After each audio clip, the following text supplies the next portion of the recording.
ስለዚህ ሰው ወደ ቅድስና ሲጠጋ ወደ ቅድስና የደረሰ ሲመጣም የሚያገኛቸው ጸጋዎች መካከል አንዱ የራሱን ኃጢአት ማወቅ ነው። ተውት እንደው ትልቁ የቅድስና ደረጃ ላይ ራሱ ባይደርስ አንድ ሰው ከእግዚአብሔር ጋር ያለው ቅርበት የሚጀምረው ኃጢአተኛነቱን በማመን ነው። አብዛኞቻችን ኃጢአታችንን አናምንም። እውነት ለመናገር ምክንያት እንፈልግላቸዋለን እንጂ ላደረግንበት ነገር ሊያስረዳ የሚችል ሰበብ እንፈልግለታለን እንጂ አብዛኞቻችን ኃጢአተኛነታችንን አናምንም። ለዛ ነው እግዚአብሔርን እየቀረብነው እሱ ያልቀረበን፣ እየተጠጋነው እርሱ ያልተጠጋን፣ እየፈለግነው እርሱ ግን የማይፈልገን የሚመስለን ጎዶሎነታችንንና ኃጢአተኛነታችንን ስለማናምን። ጾምን ደግሞ የመሰለ ትልቅ የቅድስና እርከን ትልቅ የቅድስና ደረጃም ጭምር የለም። ለምን መሰላችሁ? ጾም ራሱን ችሎ በውስጥ በተወሰነ ጊዜና በተወሰነ ሰዓት ከምግብ ከመጠጥ መከልከል ብቻ ሳይሆን መጽሐፈ መነኮሳት ጾም ብሎ የሚጠራው ነገር ወይም ጾም ምን ማለት ነው ተብሎ ሲጠየቅ መጽሐፈ መነኮሳት የሚመልሰው ስለ እግዚአብሔር ተብሎ የተተወ ነገር በሙሉ ጾም ነው የሚለው። እየሰማችሁ ነው? ስለዚህ ስለ እግዚአብሔር ተብሎ የተተወ ምግብ ብቻ አይደለም፣ መጠጥ ብቻ አይደለም፣ ልብስም ጭምር ጾም ነው። አሁን ብዙ ሰው እኮ ስላለባበሱ እየተነገረው የማይሰማው መጾም ስለማይፈልግ ነው። በልብስ እየሰማችሁ ነው? መጾም ስለማይፈልግ ነው። ሰው በልብስ ይጾማል ማለት ነው። ሰው በአስተሳሰቡ ይጾማል። ማሰብ የሌለብን ሐሳቦች እኮ አሉ። እንደ አንድ ክርስቲያን ተውት፣ እንደ አንድ ክርስቲያን ይቅር፣ እንደ አንድ ሰው ማሰብ የማያስፈልጉን ነገሮች ይኖራሉ። ያንን ሐሳብ ላለማሰብ ብዙ የሚሞክርና የሚጥር ሰው ማለት ሐሳቡን ለማጾም ህሊናውን ለመግዛት የሚሞክር ሰው ነው። እንዲህ አይነቱን ቅድስና ነው ጾም የምታላብሰው። የነፍስን ቁስል ትፈውሳለች። አዎ ቅዱስ ያሬድም ብሎታል። የነፍስ ህመሟስ ምን ይመስላችኋል? እንደ ስጋ እኮ ቁስል እኮ አይደለም የነፍስ ህመሟ። የነፍስ ህመሟ ውስጧን ሊያቆስል የሚችል ከእግዚአብሔር ሊያርቅ የሚችል ምንም አይነት ነገር ነው የነፍስ ቁስል የሚባለው። ቁጣው፣ አድመኝነቱ፣ ጠቡ፣ ክርክሩ ከልቡና መዝገብ ወጥቶ ስጋን ብቻ ሳይሆን ሌላውን የሚያረክስ ምንም አይነት ነገር በሙሉ ክርስቲያን ሊጾመው የሚገባ ነገር ነው። ጾም ለዛ ነው ለሚጾመው ሰው የነፍሱን ቁስል ትፈውስለታለች። የነፍስ ቁስል መፈወሱ ስለምን የሚያስፈልግ ይመስላችኋል? ሰው ነፍሱ ካልተፈወሰች ጤነኛ ካልሆነች ስጋውም ጭምር ጤነኛ ይሆን። ማንም የጸደቀ ያለ ቢመስለው፣ ማንም የተመሰገነ፣ ማንም ጥሩ ነገር አድርጌያለሁ ብሎ የሚያስብ ሰው ከኛ መካከል ካለ ጾም ሊጾም ያስፈልገዋል። ይሄ ጾም ራሱን ዝቅ እንዲያደርግ ስለሚያደርገው ሰው እግዚአብሔርን ለሚሰራው ኃጢአት መደገፊያ ካረገው ስንት ጊዜ እኮ ቆይቷል። አሁን የሰይጣን ይገርማችኋል። ሰይጣን ለሱ ሐሳብ የሚደግፍለትን ጥቅስ አመጣ ከመጽሐፍ ቅዱስ ሲባል አይ ሰይጣን ድሮም ክፋቱ እንላለን። እኛ ከዛ እንብስም እንዴ? እኛ ለምንሰራው ኃጢአት በሙሉ መስራት ለምንፈልጋቸው ክፉ ነገሮች በሙሉ እኮ ቢያንስ እግዚአብሔር ስለፈቀደ ነው እንላለን። ዕውቀት እንኳን ባይኖረን ትንሽ ጠገብ ያለ ዕውቀት ካለውማ መጽሐፍ ቅዱስ ጠቅሶ ኃጢአቱን ለማጽደቅ ራሱ ይሞክራል። ታዲያ ይሄ ሰው ከሰይጣን በምን ተሻለ? ሰይጣን ይህን ያደረገው እኮ የጠቀሰው ጥቅስ እውነት ነው። የጠቀሰበት መንገድና አውድ ግን እውነቱ እንዲታወቅ ሳይሆን ለሱ ራስን ወርውር ለሚለው ነገር ማስተካከያና መደገፊያ እንዲሆንለት ነው።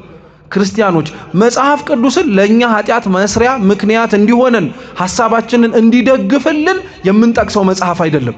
ራሳችንን አይተን እንድናስተካክልበት የምንታረምበት መስታወት ነው እንጂ።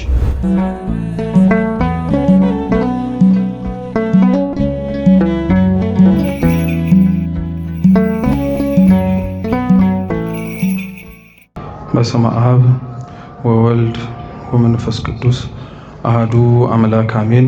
በስመ አብ ወወልድ ወመንፈስ ቅዱስ አሐዱ አምላክ አሜን። በስመ አብ ወወልድ ወመንፈስ ቅዱስ አሐዱ አምላክ አሜን። ክቡራን አበው አይንተ እግዚአብሔር ካህናት፣ አበው መነኮሳት፣ የቤተ ክርስቲያን ጌጥ ሊቃውንተ ቤተ ክርስቲያን፣ መምህራነ ወንጌል፣ ዘማሪያን፣ ከሩቅም ከቅርብም የተገኛችሁ አባቶች፣ እናቶች፣ ወንድሞች፣ እህቶች እንዲሁም ሕፃናት በወደደን ባከበረን በአምላካችን ፍጹም ሰላም እንደምን አመሻችሁ? እንደምን ዋላችሁ? እንደምን እስከዚህ ሰዓት ደረሳችሁ? አሜን። ቸርነቱን ምሕረቱን በእድሜያችን ላይ የጨመረልን ለዚህም ያደረሰን የአባቶቻችን አምላክ ልዑል እግዚአብሔር ስሙ የተመሰገነ ይሁን። አምላካችን ቅዱስ እግዚአብሔር ቢወድና ቢፈቅድ ከዚህ ሰዓት በኋላ ባለን ጥቂት ደቂቃ ሕያውና ዘላለማዊ የሆነውን የአምላካችንን ቅዱስ ቃል እንማራለን። አምላካችን ቅዱስ እግዚአብሔር በጉባኤያችን መሃል ተገኝቶ በነገር ሁሉ ማስተዋሉን፣ ጥበቡን፣ ዕውቀቱን፣ ልቦውን፣ አእምሮውን እንዲስልብን እንዲያሳድርብን የምንሰማ ብቻ ሳይሆን ከልቡናችንም አስገብተን ሳይወጣ በሕይወት ለመኖር የምንፈቅድ የምንረዳ ሰዎች እንዲያደርገን የእርሱ ቅዱስ ፈቃድ ይሁንልን። እግዚአብሔር አምላካችን ቢወድና ቢፈቅድ ለዛሬ የትምህርታችን ርዕስ የምናደርገው የሐዋርያው የቅዱስ ማቴዎስ ወንጌል ምዕራፍ 4 ከቁጥር 7 ላይ ባለ ኃይለ ቃል መነሻነት እንማራለን። ጌታ አምላክህን በሉ እስኪ አትፈታተነው። እስኪ ድገሙት። ጌታ አምላክህን አትፈታተነው። የመጨረሻ ሶስተኛ እንድገመው። ጌታ አምላክህን አትፈታተነው። የሐዋርያው የቅዱስ ማቴዎስ ወንጌል ምዕራፍ 4 ቁጥር 7 ላይ ያለ ኃይለ ቃል ነው። ሐሳቡን በደንብ ለመረዳት እንዲያስችለን ግን ከቁጥር 1 ጀምሮ በንባብ አሰማችሁና ወደ ትምህርታችን እንሄዳለን። ከዚያም ወዲያ ኢየሱስ ከዲያብሎስ ይፈተን ዘንድ መንፈስ ወደ ምድረ በዳ ወሰደው። 40 ቀንና 40 ሌሊትም ከጦመ በኋላ ተራበ። ፈታኝም ቀርቦ የእግዚአብሔር ልጅ ከሆንክ እነዚህን ድንጋዮች እንጀራ እንዲሆኑ በል አለው። እርሱም መልሶ ሰው ከእግዚአብሔር አፍ በሚወጣ ቃል ሁሉ እንጂ በእንጀራ ብቻ አይኖርም ተብሎ ተጽፏል አለው። ከዚህም በኋላ ዲያብሎስ ወደ ቅድስት ከተማ ወሰደውና እርሱን በመቅደስ ጫፍ ላይ አቁሞ መላእክቱን ስላንተ ያዝልሃል፣ እግርህንም በድንጋይ ከንቶ እንዳትሰናከል በእጃቸው ያነሱሃል ተብሎ ተጽፏልና የእግዚአብሔር ልጅስ ከሆን ወደ ታች ራስህን ወርውር አለው። ኢየሱስም ጌታን አምላክህን አትፈታተነው ተብሎ ተጽፏል አለው ይላል። ስለ ቃሉ የአምላካችን የልዑል እግዚአብሔር ስም የተመሰገነ ይሁን። አምላካችን ቅዱስ እግዚአብሔር በድጋሚ እንዲያስተምረን የእርሱ ቅዱስ ፈቃድ ይሁንልን። እንደ ቤተ ክርስቲያናችን ትምህርት እንደሆነው እንደምታውቁት አሁን ያለንበት ይህ ሳምንት ሰሙነ ቅድስት እየተባለ ይጠራል፣ ወይም የአርባው ጾም መጀመሪያ ተብሎ ይጠራል። ቤተ ክርስቲያናችን አብይ ጾምን የምትጾመው ለ55 ቀናት ነው። በእነዚህ ቀናት ውስጥ ቤተ ክርስቲያን 40 ቀንና 40 ሌሊት የጾመውን ጾም ቁጥሩን ያሳደገችባቸው ምክንያቶች መካከል አንዱ የአርባው ጾም ከሚጀምረው እና ከሚወጣበት ዕለታት ላይ ተጨማሪ አንዳንድ ሳምንት ከፊትና ከኋላ ጨምራለች። ከፊት ያለው የተጨመረው ሳምንት ዘወረደ ይባላል። በመጨረሻም ደግሞ የተጨመረው ሳምንት ደግሞ ትንሣኤን ከማክበራችን በፊት የምናሳልፈው ሰሙነ ሕማማት። እነዚህ ሁለት በመጨረሻና በመጀመሪያ ያሉ ሳምንታት እንደዚሁ ዝም ብለው አበው አባቶቻችን የጨመሯቸው አይደሉም። የመጀመሪያው የዘወረደ ሳምንት የተጨመረበት አንደኛው ምክንያት ጌታችን ጾመ፣ ጸለየ፣ ተራበ፣ ተጠማ ከማለታችን በፊት ወረደ ብለን መናገር መጀመሪያ መቅደም አለበት። በእርግጥ ስለ ጌታችን መውረድ መወለድ ቤተ ክርስቲያን የምታስታውሰው የአብይ ጾም የመጀመሪያው ሳምንት ዘወረደ ላይ ብቻ አይደለም። ቤተ ክርስቲያን ስለ ጌታችን መውረድ ስለ ጌታችን መወለድ የማታስብበት ዕለት የለም። በላይ ያለ አምላካችን መድኃኒታችን ኢየሱስ ክርስቶስ ለሰው ልጅ ድህነት ሲል ከመቤታችን ከንጽሕት ድንግል ማርያም መወለዱን ተወልዶም ደግሞ በየጥቂቱ እንደ ሕፃናት ማደጉን እናቱን እየታዘዘ በዛች በገሊላ መንደር ውስጥ ይኖር እንደነበረና ሰው መሆኑን ከኃጢአት በቀር የምታስታውሰው አንድ ሳምንት ብቻ አይደለም። ቤተ ክርስቲያን እነዚህን የጌታን የመውረድ፣ የመወለድ፣ የማደግ፣ የማገልገል አይነት አገልግሎቶች በሙሉ ዘወትር በምትፈጽመው በምስጢረ ቅዳሴ ታስታውሰዋለች። አንድ ሰው ስለ ጌታ መወለድ ቤተ ክርስቲያን ውስጥ መጥቶ ለመማር ቢፈልግ የሚጠብቀው አንድ መምህር ቆሞ ቤተ ክርስቲያን ክርስቶስ ተወልዷል ብሎ እንድታስተምረው ብቻ አይደለም። አሁን ከተሰበሰብንበት ከዚህ ከቤተ መቅደሱ ፊታችንን ባዞርንበት ከጀርባ አንድ ቤተ መቅደስ የምትመስል አነስተኛ ክፍል አለች። ቤተልሔም ይባላል። እስኪ ቤተልሔም በሉ። ቤተልሔም እንደምታስታውሱት ከአብይ ጾም አስቀድሞ በነበረው የነቢያት ጾም ላይ ጌታችን መድኃኒታችን ኢየሱስ ክርስቶስ ምን ያረገበት ቦታ ነው? እስኪ የተወለደበት በሉ። የተወለደበት ነው፣ የወረደበት ነው። ሰውን መስሎ በእንስሳት በረት ውስጥ ተጥሎ እንደ ሕፃናት ሲያለቅስ የእናቱን ጡት እየፈለገ ለመጥባት ሲፈልግ ያየነበት ቦታ ነው። ቤተልሔምን ቤተክርስቲያን የምታስታውሰው ስለዚህ ገና ሲመጣ ብቻ አይደለም ማለት ነው። ሁሌም ቤተክርስቲያን ውስጥ ቤተልሔም አለ። ቤተልሔም አለ ማለት ስለ መውረዱ ትናገራለች፣ ስለ መጸነሱም ትናገራለች። ከዚህ ውጪ ደግሞ ጌታችን ኢየሱስ ክርስቶስ መውረዱን የምታስታውሰው ደግሞ ከአንድ ስሙን ጠርታ ካስቀመጠችለት ቤተልሔም ተብሎ ከሚጠራው አንድ ቦታ ብቻ ሳይሆን ደግሞ በውስጥ በምታደርጋቸውም ስርዓቶችም ጭምር ነው። ለምሳሌ ስርዓተ ቅዳሴያችንን ከመጀመራችን በፊት የምንሰበሰብበት ወይንም ደግሞ የምንጠራበት የመጀመሪያው ደውል አለ። በእርግጥ ይህ ደውል የመጀመሪያ ደውል የሚባለው ለቅዳሴ ነው እንጂ ስርዓተ አምልኮ ለጀመርንበት አገልግሎት ከሆነ ሁለተኛው ደውል ነው። ስንተኛው አልኳችሁ? ሁለተኛው ደውል ነው። የመጀመሪያው ደውል የተጋብኦ ደውል ነው የሚባለው። በሌሊት ነው የሚመታው፣ ራሱ በሌሊት ነው የሚደወለው። በሌሊት ድምጹን ሰምተው ምእመናን ይሰበሰባሉ። ቤተ መቅደሱ ይከፈትና የጸሎት አገልግሎቱ ይጀምራል። ይሄ ደውል በሌሊት የተመታው ማለት ነው የነቢያት የትንቢታቸው ድምጽ ወይንም ደግሞ የትንቢታቸው ትምህርት ምሳሌ ነው። ለምን በጨለማ ተመታ? ነቢያት ይኖሩበት የነበረው ዘመን የጨለማው ዘመን ብሉይ ኪዳን ተብሎ ስለሚጠራ ነው። ስርዓተ ቅዳሴውን ከመግባታችን በፊት ልዑካኑ ወደ ቤተ መቅደስ ወርደው ቅዱስ ሥጋውን ክቡር ደሙን ይዘው ወደ ቤተ መቅደሱ ሲመጡ ደግሞ የሚደወል ደውል አለ። የቅዳሴ ደውል ይባላል። ለቅዳሴው መጀመሪያ፣ ለአምስቱ ለሚደወሉት ደውሎች ደግሞ ሁለተኛ ነው። ይህ የቅዳሴ ደውል ደግሞ ጌታችን መድኃኒታችን ኢየሱስ ክርስቶስ ከመውረዱና ከመወለዱ በፊት እንደሚወርድና እንደሚወለድ ለእናቱ በቅዱስ ገብርኤል አማካኝነት ያበሰረው ብስራት ምሳሌ ነው። ስለዚህ ወረደ ከማለት በፊት አስቀድሞ መጸነስ ያስፈልጋል። ወይም ወረደ ብለን ተጸነሰ እንላለን፣ ተጸነሰ ብለን ተወለደ እንላለን። ስለዚህ ስለ ቤተ ክርስቲያን የሚያውቅ ሰው ወይንም ደግሞ ቤተ ክርስቲያንን ገብቶ ለሚመለከታት ሰው ስለ ጌታ ልደትና መውረድ የምታወራው የሆነ ወቅት ፈልጋ ብቻ እንዳልሆነ በደንብ ማወቅ አለብን። ሁሌም ስለ ጌታ ልደት ትናገራለች። ስለዚህ ዘወረደ የተባለው ዋነኛ ምክንያት ይሄ ነው። ሁለተኛው ዘወረደ እየተባለ የሚጠራው ሳምንት ደግሞ የዝግጅት ሳምንት ነው። እስኪ የዝግጅት ሳምንት በሉ። አብይ ጾም ክርስቲያኖች ጉዞ ነው። ክርስቲያኖች በመጨረሻ ከጌታቸው ጋር አብረው ሕማም ተቀብለው በኋላም ደግሞ በዕለተ እሁድ ከተነሳው ከአምላካቸው ጋር እስከሚነሱ ድረስ ጌታቸውን ኢየሱስ ክርስቶስን ተከትለው የሚሄዱበት ጉዞ ነው። ይሄ ደግሞ ዝግጅት ይፈልጋል። ለምሳሌ ጌታችን ኢየሱስ ክርስቶስ የሞቱን እና የትንሣኤውን ነገር ለሐዋርያት ከመፈጸሙ በፊት ረጅም ጊዜ ይነግራቸው ነበር።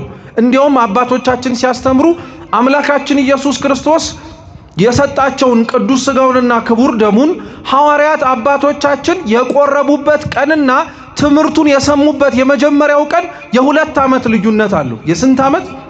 2 ዓመት ሙሉ ሲያዘጋጃቸው ነበር። 2 ዓመት ሙሉ ሲያስተምራቸው ነበር። 2 ዓመት ሙሉ አብሯቸው ይመላለስ የነበረው ጌታቸው እንደሚሰቃይና እንደሚንገላታ በየዕለቱ እያስታወሰ ያስተምራቸው ነበር። ታስታውሱ እንደሆነ እንዲህ አይነቱ ነገር ዝግጅት እንደሚያስፈልገው የምናውቀው የዮሐንስ ወንጌል ምዕራፍ 6 ላይ ጌታችን ኢየሱስ ክርስቶስ ራሱን የሕይወት እንጀራነቱን ትላንትና ለእስራኤላውያን ያወርድላቸው ከነበረው መና ጋር እያነጻጸረ ያስተምር ነበር እና ምን አላቸው? አባቶቻችሁ ከላይ ከሰማይ መና ወርዶላቸው በሉ ጠጡ፣ ነገር ግን ሞቱ። ከሰማይ የወረደ በልታችሁት የማትሞቱበት የሕይወት እንጀራ እኔ ነኝ። ይህም የምሰጣችሁ የሕይወት እንጀራ ደግሞ ሥጋዬ ነው አላቸው። ምኔ ነው አላቸው? ሥጋዬ ነው አላቸው። እና በጊዜው ትምህርቱን ይሰሙት የነበሩት አይሁድ ፈሪሳውያን ተጨንቀው ነበር። በነገራችን ላይ የአይሁድና የፈሪሳውያን ጭንቀት የሚገርም ጭንቀት አይደለም። ሲጀመርም እሱን ስለማያምኑት ማለት ነው። የሚናገረው ነገር በሙሉ ተራ ነገር ነው ብለው ስለሚቆጥሩት ባያምኑም አይደንቀንም። የሚገርመው ግን የዮሐንስ ወንጌል ምዕራፍ 6 መጨረሻዎቹ ላይ ስናነብ ስለዚህ ስለተናገረው ነገር የሩቅ የሆኑት አይሁድና ፈሪሳውያን ሳይሆኑ አብረውት ሁሉን ጥለው የተከተሉት ሐዋርያት ራሱ እየተጠራጠሩ እንዴት ይሄ ነገር ሊሆን ይችላል እያሉ ሲናገሩ ነበር። እና ጌታችን ኢየሱስ ክርስቶስ ይሄንን ማመን ከከበዳችሁማ ወልደ እጓለ እመሕያው የሰው ልጅ የተባለው ጌታችን ኢየሱስ ክርስቶስ ወደ ላይ ወደ ሰማይ ሲወጣ ስታዩትማ እንዴት አይደንቅ አላችሁ። እየሰማችሁ ነው? ወረደ ከገረማችሁ ወጣማ ጭራሽ ይደንቃችኋል እያለ ነው። ወረደን ካላመናችሁ አረገ ሲባል አትቀበሉም እያለ ነው። ስለዚህ ስለ አምላካችን ስለ መድኃኒታችን ስለ ኢየሱስ ክርስቶስ በዚህ ወቅት ላይ የሚሳተፉ ጾሙን የሚጾሙ ሰዎች ቅድመ ዝግጅት ያስፈልጋቸዋል። ህሊናቸው መዘጋጀት አለባቸው። ራሳቸው ሰውነታቸው መዘጋጀት አለባቸው። ጾሙን ለምን ገብተው ለምን እንደሚያስወጡትም ማወቅ መቻል አለባቸው። ይሄንን ዝግጅት ለመዘጋጀት የሚያስችላቸውን የንስሐ ቦታ የመምረጥ ቅዳሴውን የሚሳተፉበትን ዕለታትን ለመለየት ከቅዱሳን ምስጢራት ከሆኑት ከቅዱስ ሥጋው ከክቡር ደሙ ለመቀበል የሚያስፈልጋቸውን ነገሮች በሙሉ መዘጋጀት የሚጀምሩበት ሳምንት ዘወረደ ነው። ልክ ይሄንን ሳምንት እሁድ ጀምረን ቅዳሜ አብቅተን ቀጣይ ሳምንት እሁድ የምንጀምረው ቅድስት የሚባለው ዕለት አርባው ጾም ጌታችን ኢየሱስ ክርስቶስ የጾመው ጾም የሚጀምርበት ዕለት ነው። ይህ ጾም የጀመረበት ዕለት ላይ ደግሞ ጌታችን መድኃኒታችን ኢየሱስ ክርስቶስ በሰሙነ ቅድስት ማለት ነው ቤተ ክርስቲያን በጣም በስፋት የምታስተምረው ትምህርት በዚህ ሳምንት ስለ ቅድስና ነው። መቼም ቅድስና አለ፣ ቅድስና ያስፈልጋል። ቅዱስ የሆነውን እግዚአብሔርን መስሎ መኖር ለክርስቲያኖች የተገባ ነው ከተባለ ቅድስና መኖሩንና አስፈላጊነቱን ብዙዎቻችን የምንጠራጠር አይመስለኝም። ምክንያቱም ሰው ካልተቀደሰ በቀር ሰው ቅድስናን ገንዘብ ማድረግ ካልቻለ በቀር ከእግዚአብሔር ጋር መኖር ስለማይችል ያንን በደንብ አድርጋችሁ ክርስቲያኖች በደንብ ማወቅ አለብን። ሁላችን ሰው ቅድስና ከሌለው ከእግዚአብሔር ጋር አይኖርም ማለት ኃጢአተኛ የሆነ ሰው ከእግዚአብሔር ጋር ለመኖር እድል የለውም ለማለት አይደለም። ምሳሌ ብትሉ እዚህ ሁላችንም ባይባልም የተሰበሰብነው ሰዎች በሙሉ ቅድስና ኖሮን ነው ወይስ ለመቀደስ የመጣን? ለመቀደስ የመጣን። ለዛ እኮ ነው ወንጌል ላይ ጌታችን ሲያስተምር ራሱ በጣም በተደጋጋሚ ንጹሃኑን ቅዱሳኑን የተመሰገኑትን ሳይሆን የሚፈልገው እርሱ የሚፈልገው የታመሙትን በሽተኞቹን ጤና የሚያስፈልጋቸውን ሰዎች ነው። ታዲያ እዚህ ውስጥ ከተሰበሰብን ውስጥ ያለን ሰዎች ከኛ በላይ ጤና የሚያስፈልገው ሰው አለ? ከኛ በላይ ቅድስና የሚያስፈልገው ሰው አለ? ከኛ በላይ ለእግዚአብሔር መጠጋት የሚያስፈልገው ሰው አለ? የለም እኮ። በነገራችን ላይ በጣም ነው የሚገርማችሁ። እግዚአብሔርን እንደተጠጋ ነው እንዳወቅ ነው በቅድስና ሕይወት ተመላልሰን አብበን ፍሬ ያፈራን ይመስል እኮ ነው አሁን ከእግዚአብሔር ቤት ለመራቅም እንኮበልለውኛ። የቱን በቅተ ነው የቱን አውቀ ነው የቱን የቅድስና ማማና እርከን ላይም ደርሰንም ጭምር ነው። ክርስቲያኖች በጣም ነው የሚገርማችሁ። ቅድስና ምንም እንኳን በትርጉሙ ከእግዚአብሔር ጋር መኖር ወደ እግዚአብሔር መጠጋት ቢሆንም ቅድስና አንዱ አባቶቻችን ሲያስተምሩ እንደሚነግሩን ከሆነ ቅድስና ማለት ኃጢአትን ማወቅ ነው። እስኪ ቅድስና በሉ ማለት ኃጢአትን ማወቅ ነው። አንድ ሰው ቅዱስ ነው የሚያስብለው ራሱ የጸጋ ክንፍ ማግኘቱ በቅድስና ደረጃ ውስጥ ያሉ ገቢረ ተአምራትን መፈጸም መቻሉ ብቻ አይደለም። እውነት ቅድስና ያላቸው ሰዎች እንደነዚህ አይነቱን ነገር ማድረግ የቻሉት ሳይሆን የራሳቸውን ኃጢአት ማየት የቻሉት ሰዎች ናቸው። የራሱን ኃጢአት ማየት የቻለ ሰው ወደ ቅድስና ላያድግበት የሚችል ምንም ምክንያት የለውም። በነገራችን ላይ ሰው የራሱን ጉድፍ ሰው የራሱን ከእግዚአብሔር ሊያርቀው የሚችለውን ነገር ትኩረት ሰጥቶ የሚሰራ ከሆነ ሲጀመርም ስለሌላው የሚያስብበት ጊዜ የለም። እየሰማችሁ ነው? ስለሌላው የሚያስብበት ጊዜ የለም። ለምን ይመስላችኋል? አሁን አብዛኞቻችን ስራ ፈተን ስለሌላው የምናስበው ስለ ራሳችን ማሰብ እኮ ስላቆምን። ስለሌላው ኃጢአት ለምን የምንፈተፍት ይመስላችኋል? ለምን ጣት የምንጠቋቁም ይመስላችኋል? ስለ ራሳችን ኃጢአት ማሰብና ማስታወስ ስለዘነጋን እኮ ነው። ይህችን ሳምንት ለዛ ነው ሰው ስለ ቅድስና ማወቅ ያለበት ነገር የመጀመሪያው ኃጢአቱን ማወቅ፣ ኃጢአቱን መገንዘብ፣ እንዳይረሳው ደግሞ እግዚአብሔርን መለመን። እስኪ ኃጢአቴን በሉ እንዳልረሳው አቤቱ ጌታ ሆይ እርዳኝ። በጣም ቀላል ጸሎት እንዳይመስላችሁ። ለምን መሰላችሁ? ቅዳሴያችን ላይም ታስታውሳላችሁ ተመሳሳይ የሚመስል አረፍተ ነገር አለ። ምን ይላል? ማንም በኃጢአት የወደቀ ሰው ቢኖር አይርሳ የማይረሳ ነውና ይላል። ሰምታችኋል? ቅዳሴያችን ላይ ምን ማለት መሰላችሁ? ማንም በኃጢአት የወደቀ ሰው ቢኖር አይርሳ ማለት ኃጢአቱን የሰራውን ያስታውሰው መላልሶ ለማለት አይደለም። እንደዛማ ከሆነ የሐልዮ ኃጢአት እየሰራ ነው። ለምሳሌ አንዳንዶቻችን ትላንትና ያለፍንበትን እና ዛሬ ተስተካክለን የምንኖርበትን ህይወት እየሰማችሁ ነው። ትላንትና ያሳለፍነው የሆነ ህይወት ይኖራል፣ ባልባሌ ነገር ባልተገባ ነገር ማለት ነው። እና እንደነዚህ አይነቱን መሰል የሆኑ ህይወቶች አልፈን ደግሞ እግዚአብሔር ታሪካችንን ለውጦ የተስተካከለ ነገር ላይ አስቀምጦን ይሆናል።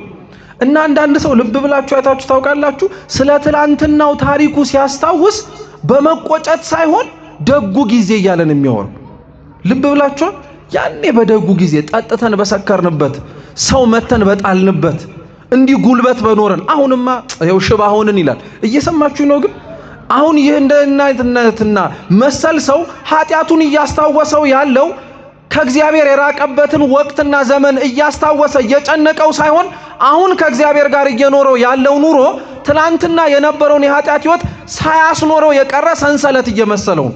ለምን ሰው ቅድስናን የሚጠላው ይመስላችኋል? ለምን ሁላችንም እዚህ ውስጥ አብዛኞቻችንም በሚባል ደረጃ እግዚአብሔርን መከተል ለምን እንደማንፈልግ ታውቃላችሁ? እኛ እግዚአብሔርን በምንፈልገው መንገድ የማይገኝ ስለሆነ ነው። ቅድስናን የማንፈልገው እኛ የምንፈልጋቸውን ብዙ ኃጢአቶች ቅድስናን መጀመርና መኖር ስንፈልግ ማቆም ስለምንጀምር ነው። ለዛ ነው ከአባቶች ሊቃውንት መካከል አንዱ ምን አለ? አቤቱ ጌታ ሆይ የኃጢአት ስርና ጣም ከውስጤ ነቅሎ ስላልጣለ ነው እስካሁን ድረስ እየተቀደስኩኝ የምወድቀው። አብዛኞቻችን የኃጢአት ጣም ነቅላ ስላልወጣችልን ምንም ለመቀደስ ብንሞክር ደሞ መልሰን ወደ ኋላ እንንሸራተታለን። እግዚአብሔር እውነት የሁላችንም በልቡናችን ተተክሎ ያበበውን የኃጢአት ስር ይንቀልልን። በጣም የሚያስፈልገን እሱ ነው። ቅድስናም የሚገኘው በዛ መንገድ ስለሆነ ነው። ስለዚህ ቅድስና የሚመላለስ ሰው ኃጢአት የሰራ ቢኖር አይርሳ አለ። በደለኛነቱን አይዘንጋው ማለት ነው። እስኪ በደለኛነቱን በሉ አይዘንጋ። አዎ ምክንያቱም አይገርማችሁም? ትላንትና ታሪክ የሌለን ይመስል ነው አብዛኞቻችን የምንመጻደቀው። ትላንትና የት እንደነበርን የተረሳ ይመስል ነው በጣም አድርገን ደረታችንን ነፍተን የምንመላለሰው። በጣም ነው የሚያሳዝነው።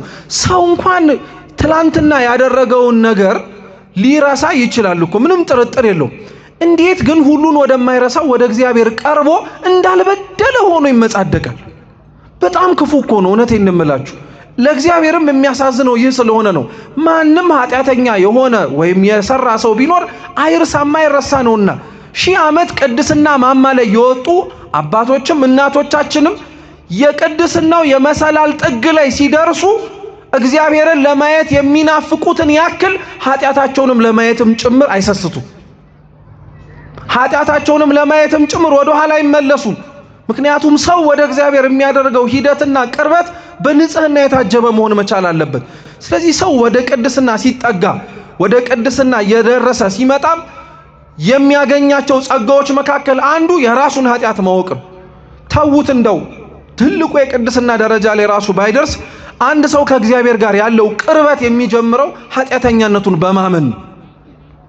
አብዛኞቻችን ኃጢአታችንን አናምንም። እውነት ለመናገር ምክንያት እንፈልግላቸዋለን እንጂ ላደረግንበት ነገር ሊያስረዳ የሚችል ሰበብ እንፈልግለታለን እንጂ አብዛኞቻችን ኃጢአተኛነታችንን አናምንም። ለዛ ነው እግዚአብሔርን እየቀረብነው እርሱ ያልቀረበን፣ እየተጠጋነው እርሱ ያልተጠጋን፣ እየፈለግነው እርሱ ግን የማይፈልገን የሚመስለን ጎዶሎነታችንንና ኃጢአተኛነታችንን ስለማናምን በራሳችን ሙሉ የሆንን ሰዎች የሚመስለን ስላለን። ለዛ ነው በእነዚህ ዕለታት ላይ ቤተክርስቲያን ስለ ቅድስና በደንብ አድርጋ ታስተምራለች። በዚህ ሳምንት ደግሞ በተጨማሪነት የምታስተምረው ትምህርት ደግሞ የአርባው ጾም መጀመሪያም አይደለም። በዚህ ጾም ውስጥ ጌታችን ኢየሱስ ክርስቶስ የተፈተነውን ፈተናም ጭምር ታስታውሳለች። ሲነበብ የሰማችሁት ወንጌል ጌታችን መድኃኒታችን ኢየሱስ ክርስቶስ በዮርዳኖስ በዮሐንስ እጅ ተጠምቆ ከጨረሰ በኋላ ሳይውል ሳያድር ወደ ገዳመ ቆሮንቶስ ነው ሄደው። ለምን? ሰው ከተጠመቀ በኋላ የእግዚአብሔርን ልጅነት ካገኘ በኋላ ወደ ጽድቅ ስራ ነው መፋጠን መቻል ያለበት።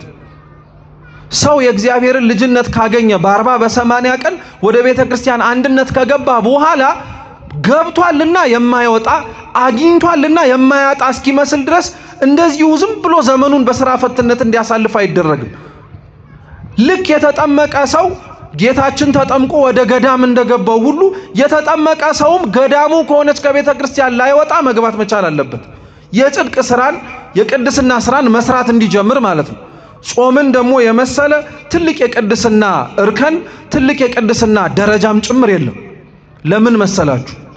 ጾም ራሱን ችሎ በውስጥ በተወሰነ ጊዜና በተወሰነ ሰዓት ከምግብ ከመጠጥ መከልከል ብቻ ሳይሆን መጽሐፈ መነኮሳት ጾም ብሎ የሚጠራው ነገር ወይም ጾም ምን ማለት ነው ተብሎ ሲጠየቅ መጽሐፈ መነኮሳት የሚመልሰው ስለ እግዚአብሔር ተብሎ የተተወ ነገር በሙሉ ጾም ነው የሚለው። እየሰማችሁ ነው?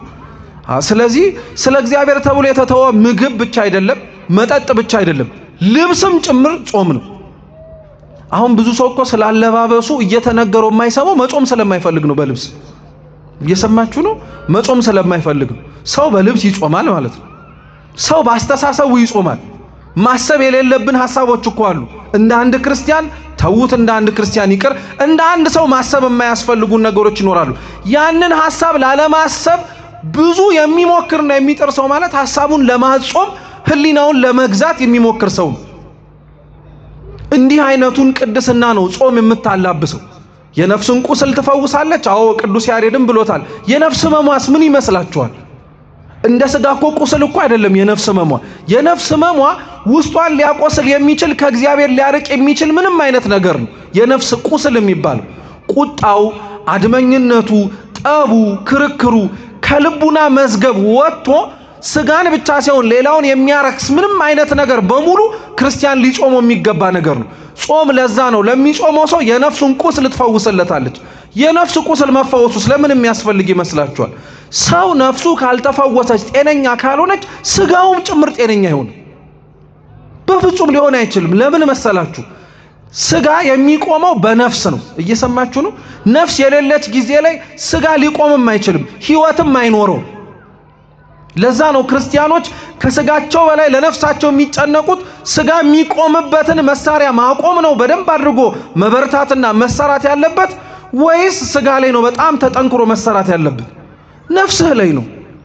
ነፍስ ላይ ነው በደንብ አድርጎ ስራ የሚሰራው። ነፍስ ጤነኛ ስትሆን ስጋ ጤነኛ ይሆናል። ነፍስ ከቁስል ስትፈወስ ስጋም የሚፈወስበት ቁስል ይኖራል። ይህን ማለት ግን በደንብ አድርጋችሁ ስሙ። በነፍሳቸው ከቁስል የዳኑ ግን በስጋቸው አይቆስሉም ማለት አይደለም። ለምን? በነፍሳቸው ቁስል የተፈወሱ የዳኑ ከእግዚአብሔር ጋር አንድ የሆኑም ጭምር ብዙ አባቶችና እናቶቻችን ነፍሳቸውን ከእግዚአብሔር ጋር ሲያጣብቁና ንጽህናን ገንዘብ ሲያደርጉ ስለ ስጋቸው ምንም ዋጋ ላይሰጡትም ጭምር ይችላሉ። ለምን? ይህ ፈራሽ በስባሽ ስለሆነ የማይፈርሰው የማይበሰብሰው ዘላለማዊም ሆኖ የሚዘልቀውን ስለ ነፍሳቸው ብቻ ነው የሚያስቡት። ስለዚህ ጌታችን ኢየሱስ ክርስቶስ ስለ ጾም ሲያስተምርና ጾምም ሊጾም ገባ ሲባል እንዴት ለነፍሳችን መጨነቅ እንዳለብን ከጥምቀት ያገኘነውን ጸጋ እንዳናጣው በምን አይነት መልኩ መጋደል እንዳለብንም ጭምር ለማሳየት ነው። ልብ አድርጋችሁ ስሙ ክርስቲያኖች። አንድ ክርስቲያን ባመነው እምነት ጸንቶ የሚቆየው በተቀበለው ሃይማኖት እግዚአብሔር ፊት ቆሞ ተመስግኖ ልክ መክሊቱን አትርፎ እንደተገኘው እንደዛ ሎሌ በጥቂቱ ታምነሃልና በብዙ ትሾማለህ ተብሎ የሚሾመው መቼ ይመስላችኋል? አንደኛ እምነት ሲኖረው ነው። እስኪ እምነት ሲኖረው በሉ እንጂ እምነት ሲኖረው ነው። አንደኛ መጀመሪያ ክርስቲያን ለመንፈሳዊ ህይወቱ ለመጾምም መጀመሪያ እምነት ሊኖረው ያስፈልጋል። ምክንያቱም ጾም ያለ እምነት ሊሆን አይችልም። ጾም በፍጹም ያለ እምነት ሊሆን አይችልም።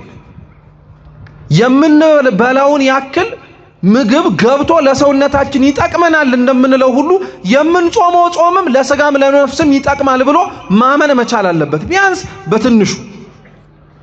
ከእምነት በኋላ ደግሞ አንድን ሰው ምግባር ያስፈልገዋል። እስኪ ምግባር በሉ። ምግባር ያስፈልገዋል፣ ስራው ማለት ነው። አንድ ሰው ስለ ጾም ጥቅም አመነ ማለት ጾመ ማለት አይደለም። አንድ ሰው ስለ ጾም ጥሩ የሆነ መረዳት አለው ማለት ጾሟል ማለትም አይደለም። አንድ ሰው ስለ ጾም ያለውን እምነት የሚገልጸው በስራ በመጾም ነው። ሶስተኛው እና በዋነኝነት እንድታውቁት የምፈልገው ግን ቢኖር ሰው እምነትና ምግባር ካለው በኋላ ያንን እምነቱንና ምግባሩን እንዳያጣ የሚያደርገው መንፈሳዊ ተጋድሎ ነው። እስኪ መንፈሳዊ ተጋድሎ በሉ። መንፈሳዊ ተጋድሎ ነው። ቅዱስ ቄርሎስ እስክንድሪያ እንዲያውም ሲያስተምር ምን ይላል መሰላችሁ? ክርስቲያኖች እግዚአብሔር አምላክ ሁለት ነገር ይሰጣቸዋል አለ። አንደኛ ያለ ዋጋ ይላል። እስኪ ያለ ዋጋ በሉ። ያለ ዋጋ እግዚአብሔር ይሰጣል። ለምሳሌ ከኛ መካከል ከፍሎ የተጠመቃል እንዴ? ታስቡበታላችሁ እንዴ? ማንም ከፍሎ ምን ያደረገ የለም። ከፍሎ የቆረባለ ከፍሎ የድህነት ጠበል ገብቶ የተጸበላለ የለም። ሁሉም የተሰጠው በምንድን ነው? በነፃ ያለ ዋጋ ነው። እየሰማችሁ ነው? አዎ። ስለዚህ ቅዱስ ቄርሎስ አንደኛ እግዚአብሔር በነፃ ይሰጣል አለ። እየሰማችሁ ነው? ቀጠለና በነፃ የሰጣችሁን ደግሞ እንዳይወስድባችሁ ደግሞ እንድትጠብቁት ይፈልጋል አለ። አብዛኛው ሰው አሁን እጁ ላይ ያለው ምንም አይነት በሉት ክርስቲያናዊ የሆነ ሀብት የማይነጠቅበት ይመስለዋል። በቃ ክርስቲያን ከሆነ የማይክድ ቤተ ክርስቲያን ከተገኘ ነገ የማይወጣ ዛሬ ከተቀመጠ ነገ ቆሞ የሚያሳምጽ አይመስለው። ለዛ ነው ቅዱስ መጽሐፍ ማንም የቆመ ቢመስለው እንዳይወድቅ ምን ያርግን ያለው ይጠንቀቅ። ይሄንንም ጥንቃቄ መንፈሳዊ ተጋድሎ ነው። ለዛ ነው ጾሙ የሚያስፈልገው። በነገራችን ላይ ማንም የጸደቀ ያለ ቢመስለው ማንም የተመሰገነ ማንም ጥሩ ነገር አድርጌያለሁ ብሎ የሚያስብ ሰው ከኛ መካከል ካለ ጾም ሊጾም ያስፈልገው። ይሄ ጾም ራሱን ዝቅ እንዲያደርግ ስለሚያደርገው። ስለዚህ ጌታችን ኢየሱስ ክርስቶስ ወደ ገዳመ ቆሮንቶስ ገባ። 40 መዓልትና 40 ሌሊት ጾመ። ከጾመ በኋላ ተራበ አለ። እስኪ ተራበ በሉ። መራቡ ፍጹም ሰውነቱን ለማጠየቅ ነው። ከኃጢአት በቀር ፍጹም ሰው የሆነው አምላካችን ኢየሱስ ክርስቶስ ተራበ ተብሎ ቢነገርለት ትልቅ ቁም ነገር ላይሆን ይችላል። ምክንያቱም መራቡ መጠማቱ ምግብ መፈለጉ 40 ቀንና 40 ሌሊት ምን ስላደረገ ነው? ስለ ጾመ ነው። ስለዚህ አንድ ሰው በነገራችን ላይ እስከ 9ም እስከ 11ም እስከ 12ም ጾሞ ቢርበው ለምን ራበኝ ሊል አያስፈልግም። ምክንያቱም ጌታው ራሱ ከጾመ በኋላ ምን አድርጎታል? እርቦታል። መራብ ያናክል ቁም ነገር አይደለም ልላችሁ ነው። ችግሩ ምን መሰላችሁ? የሱን ረሃብ የተመለከተው የሱን መጠማት ያየው ሰይጣን ዲያብሎስ ቀርቦት ምን አለው? አበው ሲናገሩ በትርጓሜያቸው ድንጋይ ብቻ ይዞለት አይደለም የመጣው፣ ድንጋይና ዳቦ ነው። ምን አልኳችሁ? ድንጋይና ዳቦ ይዞለት መጣ እና ምን አለው? ሊፈትነው ነው። ድንጋዩን ዳቦ አድርገውና እኔም ስለራበኝ አንተም ስለራበን እንበላለን አለው። ወይም ብላ አለው። ስሙ በደም ድንጋዩን ዳቦ ቢያረገው ድንጋዩን ዳቦ አድርጎታልና ይህ ሰው ቅዱስ ነው ሊል ብቻ አይደለም። የሰይጣን ብልሃቱን በደንብ አድርጋችሁ ስሙ።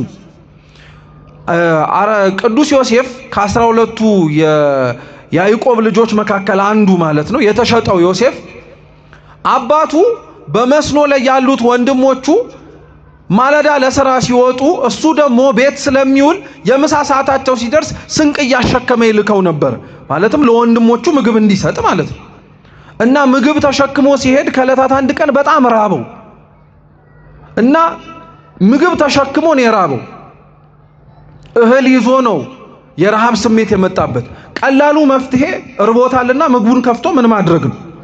መብላት ነው። ምንም እንኳን ግን ዮሴፍ ቢርበውም ያንን የተሰጠውን ምግብ ግን ከፍቶ ሊበላ አልቻለም። ዮሴፍን አሁን እንደዚህ ስነግራችሁ እመቤታችን ትዝ ትላችኋለች። አንዱ ባለቅኔ እመቤታችንን እንዲህ ብሎ ከተቀኝቶባት ነበረ። እመቤታችንስ እንዴት ያለች የምትደንቅ ናት! ሰማይ ሙሉ ጎመር መና ይዛ ደግሞ ፍርፋሬ እየለመነች ራበኝ የምትል። ሰማይ ሙሉ ጎመር መና የተባለው እኮ ባለቤቱ ነው። እሱን አዝላ እንጀራ የሚሰጠውን እንጀራ ትለምናለች። ልክ እንደ ዮሴፍ ማለት ነው። እንጀራ ቋጥሮ ምንድን ነው የምበላው ብሎ እንደመጨነቅ ማለት ነው። እና እግዚአብሔር የዮሴፍን ታማኝነቱን አየለት። የዮሴፍን ቀናኢነቱን የልቡን ንጽህና አየና ካጠገቡ ካሉት ድንጋዮች መካከል ዳቦ አርጎ አበለው። ድንጋዩን ምን አረገለት? አሁን ሰይጣን ድንጋዩን ዳቦ አርጎ ሲለው ለመብላት ብቻ አይደለም። ይሄን ድንጋይ ዳቦ ማረግ ከቻለ ዮሴፍ ሲርበው ድንጋዩን ዳቦ ያረገለት እሱ ነው ሊለው። እየሰማችሁ ነው? ስለዚህ ጌታችን ኢየሱስ ክርስቶስ ይህንን ድንጋይ ሲያቀርበለት ደሞም ዳቦ አመጣለት። ድንጋዩን ዳቦ ማድረግ ሳይችል ደግሞ አይ ዳቦ ምን በላው ይሻለናል ቢለው ደግሞ ድሮም ጠርጥር ያለው ሩቅ ብእሲ ነው ሰው ብቻ ነው ብሎ ክብሩን አሳንሶ ይበልጥ ሊያሰቃየው ፈልጎ ነው። ግን ጌታ ምን ብሎ ተናገረው? ሰው በእንጀራ ብቻ ሳይሆን ከእግዚአብሔር ቃል ወይም ከእግዚአብሔር አፍ በሚወጣውም ቃል የሚኖር ነው አለ። ምን ለማለት ተፈልጎ መሰላችሁ? ሰው ጾሞ የሚመጣበት ረሃብ ጤናማ ቢሆንም ረሃቡን የሚያስተናግድበት ስስት ግን ልክ አይደለም ማለት። እስኪ ስስት በሉ። አዎ ክርስቶስ በዚህ ጾም መጀመሪያ ድል ያደረገው ስስት ነው። ሰው ጾሞ ሲጨርስ ሊበላው የሚችለውን ነገር ሊስገበገብለት አያስፈልግም። ያን ያክል አምጣ ሊለው አያስፈልግም ለማለት ነው። እኛ ግን በዋነኝነት ቢያንስ ሰፊ ቢሆንም በጥቂቱ እንድናየው የፈለግነው ዋነኛው ነገር ቢኖር ግን ሁለተኛውን ፈተና ነው። ሁለተኛውን ፈተና ጌታችን ኢየሱስ ክርስቶስን የፈተነው ጠላት ሰይጣን ዲያብሎስ እንዲያርጎ ነው። ስሙ ቁጥር 5 ላይ ከዚህ በኋላ ዲያብሎስ ወደ ቅድስት ከተማ ወሰደውና እርሱን በመቅደስ ጫፍ ላይ አቁሞ አለ። እስኪ በመቅደስ ጫፍ በሉ። አዎ የመጀመሪያውን ፈተና በረሃ ላይ ነው የፈተነው። ምንም የሌለበት ቦታ ላይ ነው ስለ ምግብ ሲያወራ ነበር። አሁን ግን ጌታችንን ሊፈትነው የፈለገው በረሃ ላይ አይደለም፣ ምንም የሌለበት ሳይሆን መቅደስ ውስጥ ነው ሊፈትነው የፈለገው። አዎ መቅደስ ውስጥ ፈተና እንዳለ ሊያሳየው እኮ ነው። ብዙ ሰው ቤተክርስቲያን ሲጠጋ መቅደስ የተባለ ቦታ ወደ ውስጥ ሲገባ ፈተና አልባና ምንም ነገር የሌለ ይመስላል። እንዳይመስላችሁ ክርስቲያኖች፣ መቅደስ ውስጥ ያለው ፈተና እንዲያውም ከውጭ ካለው ሳይብስ ይቀራል። እንዲያውም የሱ ትንሽ ጠንከር ያለ ነው። ምክንያቱም የምግብ ጉዳይ የውጭ ፈተና ነው። አያችሁት? እህል የሚያሳስበው ሰው ገና ቤተ መቅደስ ገብቶ ያልተፈተነ ሰው ነው። ቤተ መቅደስም ገብቶ ምግብ የሚያሳስበው ከሆነ ሰውነቱ ነው እንጂ ይሄ ሰውዬ እዚህ ያለው ሐሳቡና ምኞቱ የት ያለ ሰው ነው? ውጭ ያለ ሰው ነው። ውጭ ያለ ሰው ነው ስለ ምግብ የሚያስበው። ይሄንን የምግብ ፈተና የስስት ፈተና ያለፈ ሰው ግን መቅደስ ውስጥ የገባ ሰው ነው። ክርስቶስን መቅደስ ቦታ ላይ ወሰደው። በመቅደሱ ውስጥም አልፈተነውም። በመቅደሱ ውስጥ አስገብቶ ቤተ መቅደሱ ጫፍ ላይ ነው ያወጣው። አዎ ስሙ በደንብ። ለምን ይመስላችኋል ቤተ መቅደሱ ውስጥ ያልፈተነው? ጫፍ ጣሪያ ላይ እስኪወጣ ድረስ ምን አስጠበቅ? አዎ ሰውን ሰይጣን በጣም የሚገርማችሁ ክፋቱ የሚፈትነው ቤተ ክርስቲያን ገብቶ መኖር የጀመረ ጊዜ አይደለም። ሲፈትነውም በዛ ጊዜ ላይ በጣም ቀላል የሆነ ፈተና ነው የሚፈትነው። ግን ቤተ መቅደስ ውስጥ እየቆየ ሲመጣ ቤተ መቅደስ ውስጥ ያለው ሱታፌ እየጨመረ ሲመጣ ቃለ እግዚአብሔር መስማት ሲጀምር መዝሙር ማዳመጥ ሲጀምር መልካም የሆኑ እግዚአብሔርን የሚያስደስተውን ነገር በሙሉ መስራት ሲጀምር ምንም አይለውም። እየሰማችሁ ነው? ምንም አይለውም። ቀጥልበት ነው የሚለው። እንዲያድግ ነው የሚፈልገው። አይገርማችሁም? ጠላት እንዲያድግ ነው የሚፈልገው ሁላችንንም እንድናድግ። እየጾምን ከሆነ ጾም በደንብ ነው የሚለው። እየጸለይክም ከሆነ ጸልይ በደንብ። እየሰገድክ እየመጸወትክ ከሆነ በደንብ አድርገው። እያስቀደስክም ከሆነ በደንብ አስቀድስ። አልነካህም ነው የሚለው። ልክ እንደነዚህ አይነት ነገሮች ላይ ያለን ሱታፌ ወይንም ደግሞ ህብረት እየጨመረ ሲመጣና ከፍ ማለት ስንጀምር ፈተናው የሚጀምረውና ትልቁን ፈተና ጦሩን መምዘዝ የሚጀምረው ያኔ ነው። እና አበው ለዛ ነው የሰይጣን ክፋቱን ተመልከቱ ይላሉ። እንደ ህንጻ ብታስቡት የመጀመሪያው ወለል ላይ ሰይጣን አይገፈትራችሁ። 15ኛው ወለል ላይ አውጥቶ ነው የሚገፈትራችሁ። ለምን እንደሆነ ታውቃላችሁ? አንደኛው ወለል ላይ አንድ ሰው ወጥቶ ለምሳሌ ቢገፈተር የመትረፍ እድል አለው የለው? አለው። የተሰበረውም ሊሰበር ይችላል፣ የጎደለውም ሊጎል ይችላል፣ ግን ህይወት ሊቀጥል ይችላል። 15ኛው ፎቅ ላይ አውጥቶ የተገፈተረ ሰውስ ይሞታል ይኖራል? ባትገፈተሩም መገመት አይከብዳችሁ። ምን ያደርጋል? መሞቱ አይቀርም ማለት። ሰይጣን ማለት እንዲህ ነው። ገና መንፈሳዊ ህይወት ልምምድ ስትጀምር ምንም አይነካህ፣ ቀጥልበት ነው የሚለው። ልክ የሆነች 15ኛ 12ኛ ከፍ ብለህ መሰበር ሳይሆን የምትሞትባት ደረጃ ግን ልክ ስደርስ ይገፈትራል። ጫፍ ላይ ያወጣው ለዛ ነው። ጫፍ እስኪወጣ ምንም አላለው፣ እየገፋ ነው የወሰደው። ክርስቶስ ሳይገርማችሁ እየተገፋ መሄዱ። አሁን እኛ ይሄንን ፈተና ብንፈተን ምንም ላይ ደንቅ ይችላል። ይሄን ፈተና በነገራችን ላይ የትዕቢት ጾር ነው። እስኪ ትዕቢት በሉ። አሁን እኛ በትዕቢት ብንፈተን በጣም ነው የሚደንቀው፣ እጅግ በጣም ነው የሚደንቀው። በእውነት ለምን መሰላችሁ? ትዕቢት እኛ ላይ ሲመጣ የሚደንቀው አንድ ሰው የሚታበየው የሆነ ነገር አለኝ ብሎ ሲተማመን ነው አይደለም? ነው አይደለም? አሁን ምን ኖሮ ነው እኛ የምንታበየው? አለን የምንለው ነገር በሙሉ እኮ እግዚአብሔር ነው፣ በሙሉ ማለት ነው። እኛን በትዕቢት ብንፈተን በጣም የሚደንቀው ምንም ነገር ሳይኖረን ስለምንኮፈስ ነው። ክርስቶስን በትዕቢት ሲፈትነው ግን በጣም ይደንቃል። ሁሉም ነገር በእጁ ነው፣ ሁሉም ነገር የራሱ ነው። ግን ዝም አለው። እስከ ጫፍ እስኪወጣ ድረስ ጠበቀው። ወጣ። ልክ ጫፉ ላይ ሲቀመጥና ጫፉ ላይ ሲያወጣው የቤተ መቅደሱ ጫፍ ላይ ሲያደርሰው ምን አለው? ቁጥር 6 ላይ እንዲህ ብሎ ተናገረ። መላእክቱን ስላንተ ያዝልሃል፣ እግርህንም በድንጋይ ከቶ እንዳትሰናከል በእጃቸው ያነሱሃል ተብሎ ተጽፏልና የእግዚአብሔር ልጅስ ከሆንክ ወደ ታች ራስን ወርውር አለ። ሰይጣን ከተናገረው ነገሮች ውስጥ የምንማረው ነገር ምን መሰላችሁ? አንደኛ ይሄ የተናገረው ኃይለ ቃል መዝሙር 90 ላይ ያለ የመዝሙረ ዳዊት ጥቅስ ነው። ቁጥር 11 ላይ ነው ያለው። ከ10 ጀምራችሁ ብታነቡት ስለ እግዚአብሔር ጠባቆት ነው የሚናገሩ። ነፍሱ በልዑል ዘንድ ታርፍ ዘንድ የመረጠ ሰው እግዚአብሔር እንዴት እንደሚጠብቀው የሚናገር ነው። እንግዲህ በደንብ አድርጋችሁ ተመልከቱ። ክርስቶስን ሊፈትነው የመረጠው ጥቅስ ስለ ጠባቆት ጠቅሶ ነው። ክርስቶስን ሊፈትንበት የወደደበት ጥቅስ መዝሙረ ዳዊት ነው። በታሪክ እንደሚነገረው ከሆነ አበው ሲያስተምሩ ማለት ነው መዝሙረ ዳዊት በጣም ትልቅ መጽሐፍ ነው። አሁን ክርስቲያኖች የሆኑን ሁላችንም እንድንጸልየው የሚመከር እንድንጸልየው የምንታዘዘው ቤተክርስቲያንም በተለያየ አገልግሎት ዞርፋ የምትደግመው ምዕመናን የሚጠበቁበት ነው። እንዲያውም በታሪክ ወደ ኋላ ስንመለስ ልክ አሁን ዲያቆናት ካህናት ውዳሴ ማርያም በቃላቸው ይዘው መልክዓ መልኮቹን በቃላቸው ይዘው እንደሚገለገሉት ሁሉ የጥንቶቹ አባት እናቶቻችን መዝሙረ ዳዊትን በቃላቸው ራሱ ይሸመድዱት ነበር። ሙሉ 150ውን ማለት ነው። የሚጠብቅ ጸሎት ስለሆነ ነው። እየሰማችሁ ነው? የሚጠብቅ ጸሎት ስለሆነ ነው። እና ሰይጣን ብዙ ጥቅሶችን መጥቀስ ይችል ነበር። ትንቢተ ኢሳይያስንም ሌሎች የኦቡሴንም መጽሐፍት መጥቀስ ይችል ነበር። ለምን ይሄን እላችኋለሁ መሰላችሁ? እስራኤላውያን ከበጣም አክብረው ከሚቀበሏቸው መጽሐፍት መካከልና ትልቅ ዋጋ የሚሰጧቸው 3 መጽሐፍት ናቸው። አንዳንዱ የመጀመሪያዎቹ የነቢያት መጽሐፍት ናቸው። ሁለተኞቹ የሙሴ መጽሐፍት ናቸው። ሶስተኞቹ ደግሞ ሶስተኛው መጽሐፍ መዝሙረ ዳዊት ነው። በጣም ለነሱ ቅርብ ነው። ሙሴን ስለሚወዱት ነው፣ ሕግ ስለሰጣቸው ነው። ነቢያቱን የሚጠቅሱት ስላስተማሯቸው ትምህርት አንድም ለመመጻደቅም ጭምር ነው። መዝሙረ ዳዊትን ግን እንደ ስስ ጎናቸው ነው የሚመለከቱት። እና ሰይጣን መዝሙር 90ን ጠቀሰለት። መዝሙር 90 እውነት ለመናገር ልክ ነው። እግዚአብሔር ከዚህ ከተነበበው ጥቅስ እንደምታዩት መላእክቱን ስላንተ ያዝልሃል አለ። እስኪ መላእክቱን በሉ፣ ስላንተ ያዝልሃል። ይሄ ስለ መላእክት ጠባቆት የሚናገር ጥቅስ ነው። በነገራችን ላይ ሰው ከተስዕሎተ መልክ ማለትም በእናቱ ማህፀን ተጸንሶ ከ40ኛው ቀን ጀምሮ እስከሚወጣ ድረስ ወጥቶም እስከሚሞት ድረስ በጠዋት አንድ በማታ አንድ ጠባቂ መላእክት አሉት። ይሄ የማይቀር ነገር ነው። ስለዚህ መላእክቱን ላንተ ያዝልሃል፣ ይጠብቁ ዘንድ ይልክልሃል እያለ ነው። ልክ ነው፣ እውነት ነው። በእግሮች እንዳትሰናከል ድንጋይ ያነሱልሃል አለ። ድንጋይ ቢመታ እግርን የሚያሳብጥ ደም የሚያስፈስስ ነገር ነው። እኒህም መላእክት የሚጠብቁት በስጋ የምናየውን ፈተና ብቻ ሲሆን በመንፈስም እንደ ድንጋይ ከእግዚአብሔር ርቀን የሚያሳብጠንን ከእግዚአብሔር ርቀን ደምተን ደማችን ፈሶ ሳንታበስ የሚቀሩብንን ምንም አይነት ፈተናዎች መላእክቱ ይጠብቃል አለ። ይሄን ጥቅስ ግን መጥቀሱ አይደለም ችግሩ፣ የጠቀሰበት አውድ ነው። እስኪ የጠቀሰበት አውድ በሉ።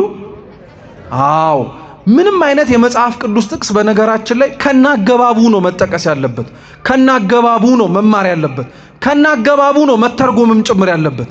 ሰይጣን ይሄን ጥቅስ የጠቀሰው አምኖበት አይደለም፣ እሱ ለሚያነሳው ሐሳብ እንደሚደግፍለት ስለሚያውቅ። እየሰማችሁ ነው? ሰው እግዚአብሔርን ለሚሰራው ኃጢአት መደገፊያ ካረገው ስንት ጊዜ እኮ ቆይቷል። አሁን የሰይጣን ይገርማችኋል። ሰይጣን ለሱ ሐሳብ የሚደግፍለትን ጥቅስ አመጣ ከመጽሐፍ ቅዱስ ሲባል አይ ሰይጣን ድሮም ክፋቱ እንላለን። እኛ ከዛ እንበስም እንዴ? እኛ ለምንሰራው ኃጢአት በሙሉ መስራት ለምንፈልጋቸው ክፉ ነገሮች በሙሉ እኮ ቢያንስ እግዚአብሔር ስለፈቀደ ነው እንላለን። ዕውቀት እንኳን ባይኖረን ትንሽ ጠገብ ያለ ዕውቀት ካለውማ መጽሐፍ ቅዱስ ጠቅሶ ኃጢአቱን ለማጽደቅ ራሱ ይሞክራል። ታዲያ ይሄ ሰው ከሰይጣን በምን ተሻለ? ሰይጣን ይህን ያደረገው እኮ የጠቀሰው ጥቅስ እውነት ነው። የጠቀሰበት መንገድና አውድ ግን እውነቱ እንዲታወቅ ሳይሆን ለሱ ራስን ወርውር ለሚለው ነገር ማስተካከያና መደገፊያ እንዲሆንለት ነው። ክርስቲያኖች መጽሐፍ ቅዱስን ለኛ ኃጢአት መስሪያ ምክንያት እንዲሆነን ሐሳባችንን እንዲደግፍልን የምንጠቅሰው መጽሐፍ አይደለም። ራሳችንን አይተን እንድናስተካክልበት የምንታረምበት መስታወት ነው እንጂ። እንዴት ነው ቃለ እግዚአብሔርን አንድ ሰው ለራሱ ኃጢአት መስማሚያ አድርጎ የሚጠቅሰው ከተባለ እንደ ሰይጣን ይሄው መዝሙር 90ን አንስቶ እንዲህ አድርጋለሁ። ራስን ጣል አሉ። አሁን ራስን ቢጥል ክርስቶስ ከጫፉ ላይ ራሱን ቢጥል በሰይጣን አስተሳሰብ ሲወድቅ ምን ያደርጋል ብሎ ሰው 15ኛ ፎቅ ላይ ብቆ ነገርኳችሁ ቢገፈተር ይተርፋል ብላችሁ ትገምታላችሁ? ምን ያደርጋል የምትሉት? ስለዚህ ስለ እግዚአብሔር ጠባቆት የነገረው ሰይጣን ጠባቆቱን እንዲያውቀው ያደረገው ወይም ጠባቆቱን ማወቅ የምትፈልግ ከሆነ እስኪ ራስን ጣለው ነው ያለው። አሁን ስንት ክርስቲያን ነው እግዚአብሔር ይጠብቀኛል እያለ ራሱን መጠበቅ ሲያስፈልገው የማይገባበት የት ጉድጓድ አለ? አንዳንዶቻችንማ እግዚአብሔርን እንፈትነዋለን እኮ የማይገባበት ቦታ ገብተን እስኪ ያውጣኝ እንለዋለን። መጀመሪያውኑ እኛ ለምን ገባን እዛ ውስጥ? መጀመሪያውኑ ራሳችንን እዛ ቦታ ውስጥ ለምን ከተት ነው? ራሳችን ባመጣነው ጦስ ራሳችን በራሳችን በገባንበት ቦታ ላይ እግዚአብሔርን መፈተን ማለት እንዲህ ማለት እኮ ነው። ትዕቢት እንዲህ አይነት ጾር እኮ ነው በነገራችን ላይ። ይህ እውነተኛ የትዕቢት መገለጫ ነው። ሰው ትዕቢተኛ ሲሆን ራሱን ከመጠበቅና ራሱን ወደ ኋላ አድርጎ እግዚአብሔርን ሊያድነው በሩን የከፈተለትን አምላክ እኔም ኃላፊነት አለብኝ ድርሻ አለኝ ብሎ ከማድረግ ይልቅ አይ ከፈጠረኛ ቀር ማኖር ካልከበደው ለምን አይጠብቀኝም ብሎ ቸልተኛ ይሆናል። ትዕቢተኛ የሆነ ሰው ኃጢአቱን ለማጽደቅ መጽሐፍ ቅዱስ ጥቅስ ይጠቅሳል። ልክ እንደ ሰይጣን የሰይጣንን ትዕቢት በደንብ አድርጋችሁ የምታስታውሱት ከሆነ በነገራችን ላይ አስቀድሞ ጥንተ ዓለም የጀመረው እላይ በሰማያት ላይ የነበረበት ሂደት ላይ ራሱ እውነት ለመነጋገር አምላክን መሻትን ወይም ደግሞ እኔ ፈጣሪ ነኝ ብሎ መናገርን ብቻ ሳይሆን እኮ ትልቁ የሰራው በደል ትዕቢቱ ነው። እላይ ከተቀመጠበት ዙፋን ላይ ሆኖ ወደ ላይ ሳይ ምንም ነገር የለም፣ ወደ ታች ሌሎች መላእክትን ሲያይ አልነበረ እኔ ፈጠርኳችሁ ብሎ መናገር የጀመረው? ትዕቢተኛ ሰው እንዲህ ነው። ከላዩ ማንም ያለ አይመስለው፣ እግዚአብሔርም ያለ አይመስለው። ከታች ያለውን ሰው በሙሉ ሲመለከት ግን ማን እንደኔ ይላል። ትዕቢተኛ ሰው እንደዚህ አይነት ሰው ነው። ትዕቢት እዚህ ላይ ደግሞ አታቆምም። የእሱን ስራ መስራት የሚፈልጉ ሰዎች እስራኤላውያንስ የሰሩትን አታስታውሱም? መዝሙር 77 በቅንፍ 78 ላይ ልበ አምላክ ቅዱስ ዳዊት ይናገራል። እግዚአብሔርን ፈተኑት ይላል። ምን ብለው? በደንብ አድርጋችሁ ስሙ። በግብጽ በረሃ እያለፉ ሲሄዱ እግዚአብሔር አምላክን ትላንትና ራበን ብለው ሲለምኑት ከላይ ከሰማያት መንዳ አውርዶ በልቶ አጥግቧቸዋል። በደንብ አድርጉ። የሆነ ቀን ላይ ግን ትዕቢት አፍንጫቸው ላይ ሲመጣ ምን ብለው መናገር ጀመሩ? እውነት እግዚአብሔር ከላይ ከሰማያት መና አውርዶ ሊያበላን ይችላልን አሉ። ትላንትና ያረገላቸውን እግዚአብሔርን ዛሬ የማያረግላቸው መሰላቸው። ትዕቢተኛ ሰው እንዲህ ነው። አሁን ይሄ ጠባይኛ ውስጥ የለም ትላላችሁ? ትላንትና ለምነነው እግዚአብሔር የሰጠንን ነገር ተማምነንበት ዛሬ እንለምነዋለን ወይስ አንለምነው? ቀላል እንለምነዋለን እንዴ? ሊያውም እንደማያደርገው ጭምር አድርገን እንጂ እውነታው ከሆነ ትላንትና ስንለምነው እሺ ያለን እግዚአብሔር ያደረገው እግዚአብሔር ዛሬም ያደርገዋል ብሎ እኮ ሳይለምን የሚያደርሰው አለ። ወንድም ያትቀልድ የምንለው እኛ ራሱ ካልነገርነው እግዚአብሔር የማይሰማ እኮ ነው የሚመስለን እኛ። እውነት ማለት የሆነ ነገር ካላደረገን የማያይን የሚመስለን። ኧረ ተው ክርስቲያኖች፣ በደንብ አድርጎ ነው እግዚአብሔር የሚያየው። በደንብ አድርጎ ነው እግዚአብሔር አምላክ ልብን ኩላሊትን የሚመረምረው። አፋችን የሚናገረውን ብቻ ሳይሆን ልባችን የሚያስበውንም ያውቋል። ችግሩ የኛ ምን መሰላችሁ? ምላሳችን የሚናገረውን ልባችን አይናገረው፣ ልባችን የሚናገረውንም ምላሳችን አይናገረው። እሱ እኮ ነው ድክመታችን። እግዚአብሔር ያልሰማን እኮ ለዚህ ነው። ለዛ ነው አባ ጴሜን የሚባል ጻድቅ እንዲህ ብሎ ይናገራል ወይም ይጸልያል። አብራችሁ በሉ፣ አቤቱ በሉ ይጠቅመናል ለሁላችንም። አቤቱ ጌታ ሆይ ምላሴ የሚናገረውን ልቤ እንዲለው አስለምደው። እንደኛ በምላሱ እግዚአብሔርን የሚያምናለ በደንብ እንደኛ በልቡ ደግሞ ያረገው ይሆን ብሎ የሚጠራጠራለ? ትዕቢተኛ ነና። በራሳችን ጉልበት ሊሆን ይችላል ብለን የምናስበውን ነገር በሙሉ እግዚአብሔር የሚጠራበት ነገር አይመስለንም። ሀብት ያለው ሰው በሀብቱ ማድረግ የሚችለውን ነገር እግዚአብሔር ከፈቀደ ብሎ መናገርም አይፈልግም። ጉልበት ያለውም ሰው በጉልበቱ፣ ዕውቀት ያለውም በዕውቀቱ፣ ስልጣን ያለው በስልጣኑ፣ ኃላፊነት ያለው በኃላፊነቱ በፍጹም እግዚአብሔርን ማናችንም እንፈልገዋለን። ማናችንም አንፈልገው፣ ስራችን እሱን ስለሚያሳየን። ስለዚህ እግዚአብሔርን ከላይ ከሰማያት መና አውርዶ ሊያበላን ይችላልን ብለው አሙት እግዚአብሔርን። እግዚአብሔርስ ምን አረገ? የልባቸውን መሻት ሰጣቸው። መና አላበላችሁም ብላችሁ ነበር አይደል ያሰባችሁት? ይሄው ብሉት ብሎ አዘነበላቸው። ይቀጥልና ልበ አምላክ ቅዱስ ዳዊት እንዲህ ይላል፣ ገና አፋቸው ውስጥ ያስገቡት ግን መቅሰፍቱንም ሰደደባቸው ይላል። እግዚአብሔር ሰጥቶን ከሚቀስፍ እንጀራ ይሰውረን። አዎ እግዚአብሔርን የሚያማው ሰው እንዲህ ነው ውጤቱ። እግዚአብሔርን በትዕቢት የሚገዳደረው ሰው እግዚአብሔር የጠየቀውን ሊሰጠው ይችላል። ሰጥቶት ግን እንዲያጣጥመውም አይፈቅድለትም፣ ይቀስፈዋል እዛው። ስንቱ እኮ ነው ለምኖት በሰጠው በእግዚአብሔር እንጀራ ላይ እሱን ሲረሳው የሰጠው እንጀራ መጥፎ ይሆናል፣ ያበላው ምግብ ታንቆ መሞቻ ይሆናል። ትዕቢት ስላለብን ነው ሁላችን። ሌላ እንዲሁ ትዕቢተኛ እናንሳ ካልን እስራኤልን ካነሳን ራሱ ሰይጣንን ካነሳን እዚሁ ታሪክ ላይ ደግሞ ያሉ ሌሎች ትዕቢተኞችም መጽሐፍ ቅዱስ ላይ አሉ። በትዕቢታቸው ልባቸው ከፍ ያለ ፈርዖን ትዝ ይላችኋል። አንደኛ ሳሙኤል ምዕራፍ 17 ላይ የልበ አምላክ ቅዱስ ዳዊት ታሪክ አለ ከጎልያድ ጋር ያለው። ጎልያድ ፈርዖን ሳይሆን ጎልያድ እና ትዝ የሚላችሁ ከሆነ ጎልያድ ከፍልስጤማውያን ወታደሮች ተመርጦ አንድ ለአንድ እንጋጠምና ያሸነፈ ሰው ቢኖር ህዝቡንም ምድሪቱንም ይማርክ ብሎ ተናስማሙ። ማን ጎልያድን ይግጠመው?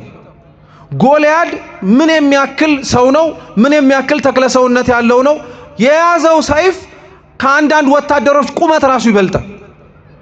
እና በጣም በፍጹም ትዕቢት ነው ጎልያድ ይገራደድ የነበረው። ማንም አይነካኝም ብሎ ማንም ሊነካውም አልፈለገም። ሲጀመር ራሱ አንዲት ጨቅላ የሆነ በእድሜውም ትንሽ የሆነ በእምነቱ ግን ተጨምቀው ካሉት ሰዎች መካከል ሊተካከሉት የማይችል ወጣት ብላቴና ቅዱስ ዳዊት ነው የተጠጋው። እንዲያውም እኮ ቅዱስ ዳዊት ወንጭፉን ይዞ ሲመጣ እኮ ጎልያድ ይስቅበት ነበር። ማለት ልትቧጭረኝ ነው ወይ ይለዋል። እሱን የሚያክል ሰው በወንጭፍ እንዴት ይወድቃል ብሎ እና ቅዱስ ዳዊት ያለው ትዝ ይላችኋል። ስለ ጎልያድ ትዕቢት የመለሰው መልስ አንተ በተገዳደርከው በሰራዊት ጌታ በእግዚአብሔር ስም እመጣብሃለሁ አለ። እስኪ አንተ በሉ በተገዳደርከው፣ አዎ አይደርስብኝም ብለህ በተናገርከው፣ አይጥለኝም ብለህ ባሰብከው በሱ ስም እመጣብሃለሁ አለ። ዳዊት ላይ ኖሮ የጣለው እኮ ጠጠሩ ሳይሆን የእግዚአብሔር ስም ነው። ትዕቢተኛ ሰው ግን እንዲህ አያደርገው። ሲጀመር የእግዚአብሔርን ስም መጥራት ለምን ያስፈልገዋል? አለዋ ሁሉም ነገር። ስለዚህ ሰይጣን ሊፈትነው ሊጥለው የፈለገው በትዕቢት ነበር። ትዕቢት እንዴት ከባድ ጾር መሰላችሁ! አባቶቻችን ለዛ ነው ምን ይላሉ መሰላችሁ? አምስቱ ጾታ ምእመናን የሚባሉ አሉ። ወይም ቤተክርስቲያን ውስጥ አምስት ምድብ ነው ያሉት ሰዎቹ ሲመደቡ ይባላሉ ክርስቲያኖች። የመጀመሪያዎቹ ወራዙት ወጣቶች ናቸው። የነዚህ የወራዙት ምድብ ትልቁ ፈተናቸው ጾራቸው ዝሙት ነው ይላሉ። ምን አልኳችሁ? ዝሙት። የወጣት ወንዶች ትልቁ ፈተናው ዝሙት ነው። ሁለተኛ የወጣት ሴቶች ደግሞ ትልቁ ፈተናቸው ምንድነው ሲባል ምንዝር ጌጥ ትውዝፍት ነው። ከልክ በላይ መኳኳል፣ ከልክ በላይ ማጌጥ፣ ከልክ በላይ ማማር፣ ከልክ በላይ መሽቆጥቆጥ፣ ይሄ የሴቶች ፈተና ነው አለ። ትልቅ ጾራቸው ነው። ቀጠለ። ሶስተኛው ጾታ ምእመናን ላይ ያሉት ደግሞ አረጋውያን ናቸው። ሽማግሌዎች ማለት ነው፣ ወይም አዛውንቶች ወንድም ሴቶችም። እነሱስ ፈተናቸው ምንድነው ቢባል ስስት ነው። ምን አልኳችሁ? ስስት። ምክንያቱም እድሜያቸው ስለገፋ ገንዘብ ይወዳሉ። ደሞ አደራችሁን እዚህ ውስጥ ያላችሁ ሽማግሌና አሮጊቶችን ለመንካት አይደለም፣ ግን እውነት የአባቶቻችን ትምህርት እሱ ስለሆነ ነው። ስላረጁ የሚጦራቸው የለም። ጧሬ ምኔ ነው የሚሉት፣ ገንዘቤ ነው በእሱ አትምጣ ነው የሚሉት። አራተኞቹ ጾታ ምእመን ላይ ያሉት እኛ የምንፈልጋቸው ማንን መሰላችሁ? ካህናትን ነው። እስኪ ካህናት በሉ። ካህናት በነገራችን ላይ የወል ስም ነው። ካህን የተባለ ሰው በሙሉ ሲመት ወይም ስልጣን ተሰጥቶት በቤተ መቅደስ አገልግሎት ላይ የሚመላለስ ብቻ አይደለም። እሱ አንደኛው የካህን መገለጫ ወይም የካህን ስም ትርጉም ነው። ካህን የሚባለው ግን በወል ስም መጠሪያው ሲተረጎም አገልጋይ ማለት ነው። እስኪ አገልጋይ በሉ። የአገልጋዮች እግዚአብሔርን የሚከተሉት ሰዎች በሙሉ በሚባል ደረጃ ትልቁ ፈተናቸው ትዕቢት ነው። ትዕቢት ነው። ለካህናት ቢሆን ስልጣናቸው ሰማያዊ ረቂቅ ነው ብለው ይኮፈሱበታልና ይላሉ። አገልጋዮች ቢሆኑ ደግሞ የሚመኩበትና የሚኮፈሱበት የሚያምኑትን እግዚአብሔርን ነው። እውነት እግዚአብሔርን ያመነው ሰው ግን የሚኮፈስ ይመስላችኋል? እውነት እግዚአብሔርን የሚታመንበት ሰው በትዕቢት መንፈስ የሚያመልከው ይመስላችኋል? በፍጹም አይደለም። አባቶቻችን ለዚህ ማሳያ ናቸው። እግዚአብሔርን የሚያምነው ሰው በፍጹም ልቡ ትሁት የሆነ ሰው ነው። ትዕቢት ለሽታ ላይቀርበው የሚችል ዜና አበው ላይ ቅድም የንታ ሲናገሩ እዚህ አባ ሙሴ ጸሊም የሚባል ማህበር አለ ተብሏል አለ እና አባ ሙሴ ጸሊም በረከታቸው ለሁላችን ትድረሰን።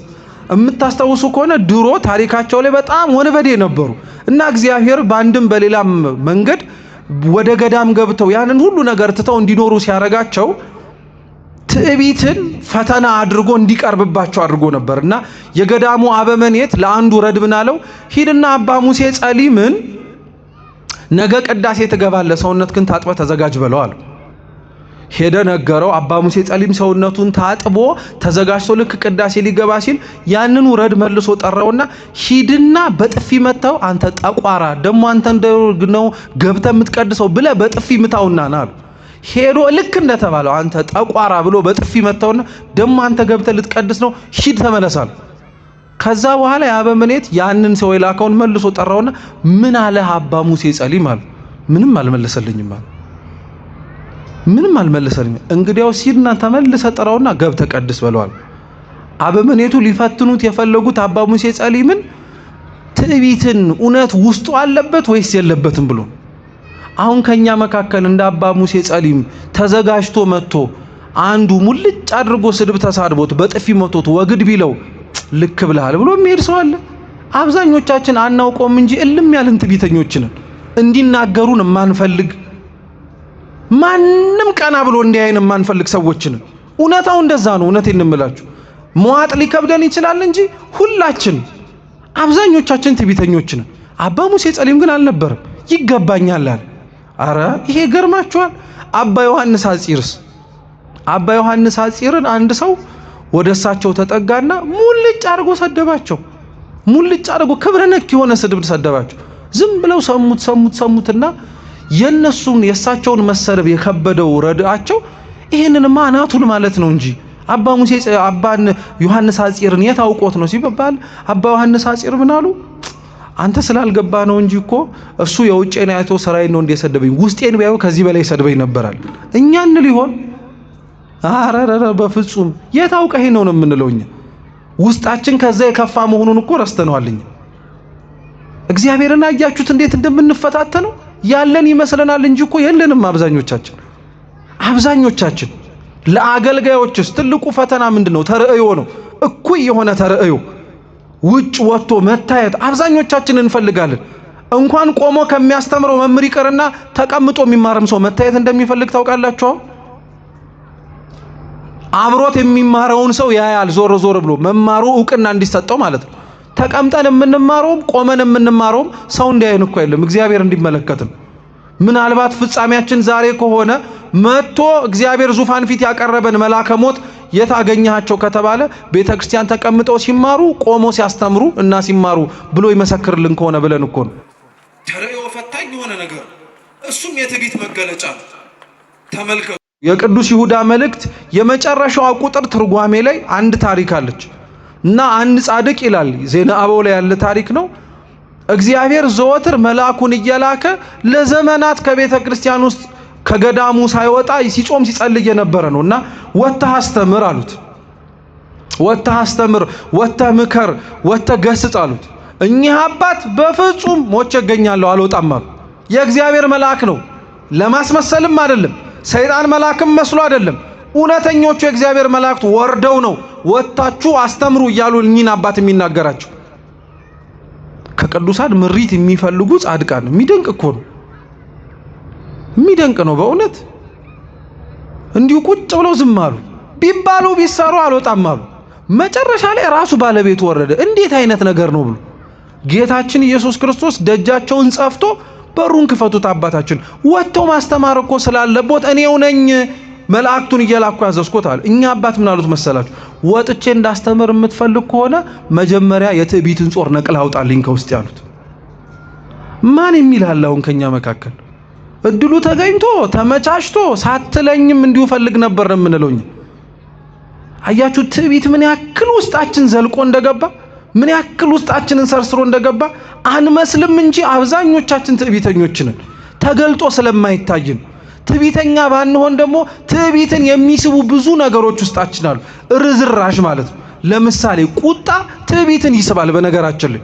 ምክንያቱም የሚቆጣ ሰው ስለሚፈራው ሰው ይፈረኛል ብሎ የሚታበይ ስለሚሆን ማለት ነው። አባቶች ግን ሲናገሩ በተለይ ቅዱስ ዮሐንስ ዘሰዋስው እንዲህ ይላል፣ ቁጣ ያለበት ሰው ማለት ትዕቢት በውስጡ ርዝራዡ ያልጠፋለት ነው ይላል። እየሰማችሁ ነው? የትዕቢት ርዝራዥ ብናኝ ቁጣ ላይ ነው የሚታየው። ስታዩት ብዙዎቻችን ድውይ ነን ማለት ነው። ይህንን ፈተና ነው ክርስቶስን ቤተ መቅደስ አናት ላይ አውጥቶ የፈተነው የነበረው። አሁን በራሱ የሚተማመን ሰው የሚፈተነው ትልቁ ፈተና ትዕቢት ነው የሚባለው ለዚህ ነው። የቤተ መቅደስ ራስ ማለት ምን ማለት ይመስላችኋል? ስልጣን ብትሉት ስልጣን እኮ ነው። ኃላፊነት ብትሉት ኃላፊነት ነው።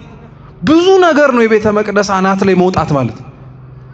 ሁለተኛው ግን የቤተ መቅደስ አናት ሲባል ምን ትዝ ይላችኋል? ጌታችን እንዳልኳችሁ ገብቶ እላይ እስኪወጣ ድረስ ምንም አላለው።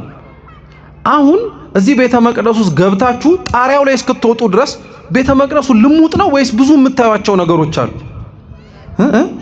ስዕላቱ አሉ አይደለ? አለ የለም? መንበሩ አለ፣ ጽንሃው አለ፣ ዕጣኑን ትመለከቱታላችሁ። እኒህን በሙሉ ዝም ብሎት ነበር። አንድ ሰው ቤተ መቅደስ ውስጥ ሲገባ ትዕቢት ሲጀማምረው የሚጀምረው ከየት እንደሆነ ታውቃላችሁ? ጣሪያው ላይ ሲወጣ አይደለም፣ ውስጥ ያሉትን ነገሮች ከመናቅ ነው። ታቦቱ ምንድነው? ስዕሉ ምንድነው? ማይጠንቱ ምንድነው ማለት ይጀምራል። ትዕቢት እኮ ነው መናቅ ማለት ነው። ይሄንን ንቆ ጣሪያው ላይ የወጣ ሰው በወድቅም ምንም አልሆንም ቢል እኮ አይገርምም። የጀማመረው ከታች ነው። አሁን እኛ ቤተ መቅደስ ውስጥ ያለ ምስጢር ሆኖ ተሰጥቶ ያልፈጸምነው ነገር በሙሉ እየሰማነው ማድረግ እየተጠበቀብን ያላደረግነው በሙሉ ኑሩት እየተባልን ተውት ይቅርና መኖር መለማመድ እንኳን ያልፈለግናቸው ብዙ ነገሮች እኮ እኛን ትዕቢተኛ ያስብሉናል እኮ። ስለዚህ ጫፉ ላይ አውጥቶ ራስን ወርውር ቢለው ምን የሚደንቅ ነገር አለ? ለኛ ፈተና ራስን ወርውር፣ አጥፋ፣ ምን ትሆናለህ? ምንም አትሆንም። መልአክ ይጠብቁሃል።